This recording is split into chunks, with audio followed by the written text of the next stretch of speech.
Okay, ayun. So hello mga boss. Welcome back again sa ating channel at sa panibagong video. Wala tayong tutorial ngayon.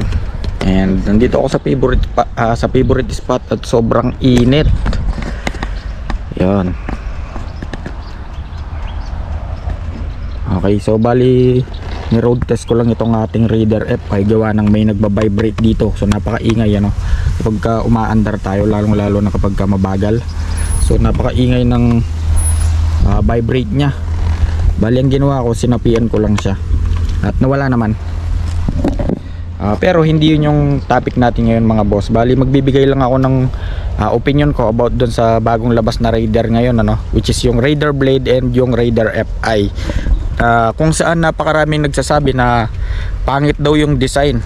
So actually mga boss, nung Raider Carb pa lang yung newborn, okay, so wala pa yung FI, and then nung bagong release yung FI, itong Raider FI nga, so bago sa paningin ng mga tao, para sa akin medyo pangit siyang tignan kasi nga nasanay tayo dun sa Raider Carb. And then nung tumagal, na setup, nagkaroon na siya ng mga iba't ibang concept, habang tumatagal pumupogi.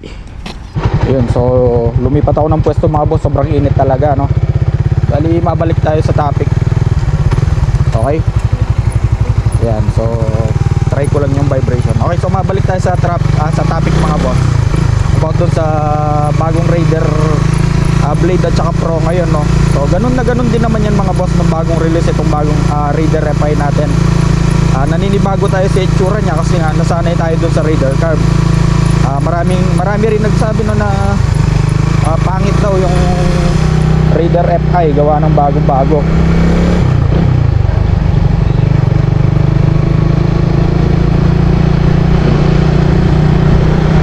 Ayun, pero ngayon masasanay din naman tayo mga boss kasi wala naman tayong choice. Andyan na yan. Bali hintayin na lang natin kung ano yung mga design at looks na babagay talaga sa Raider Blade at saka sa Raider Pro. Pero kung pagkukumparahin yung dalawa mga boss, sa Raider Blade at saka sa Raider Pro, mas maangas yung Raider Blade.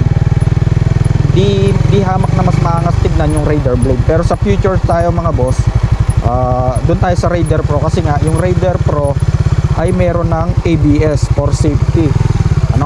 So yun yung mga dinagdag nila. And kung hindi ka naman mahilig sa mga forma-forma, doon ka sa makina na malakas at mabilis, sa Pro ka, which is comfortable din naman siyang i-maneho kasi nga hindi na siya gaanong sporty, yung kanyang itsura. And then dito naman sa Raider Blade, yung Raider Blade mga boss, kung nakakita na kayo ng formadong Fury dati, Kawasaki Fury, hindi na nalalayo yung itsura niya doon, and mas lalong umangas yung Raider Blade kasi nga yung headlight assembly nito kamukhang-kamukha ng sa may Raider FI, which is napakaangas tignan. Okay, so bali ayun lang naman yung opinion ko mga boss dun sa Raider Pro at saka sa Raider Blade. And ayun, hintayin na lang natin yung mga panahon, yung mga setup na lalabas sa Raider Blade at saka sa Pro, especially sa Raider Blade kasi nga may potential yung Raider Blade na umangas din siya tignan. And may mga nagmo-modify na nga ng itsura niya ngayon, kahit nasa edit lang, makikita mo naman yung forma at angas niya. Ayun, so bali hanggang dito na lang mga boss, ayun, at follow nga pala ng FB page natin at yung YouTube channel natin. So mag-upload tayo ng mga iba't ibang klase ng tutorial doon.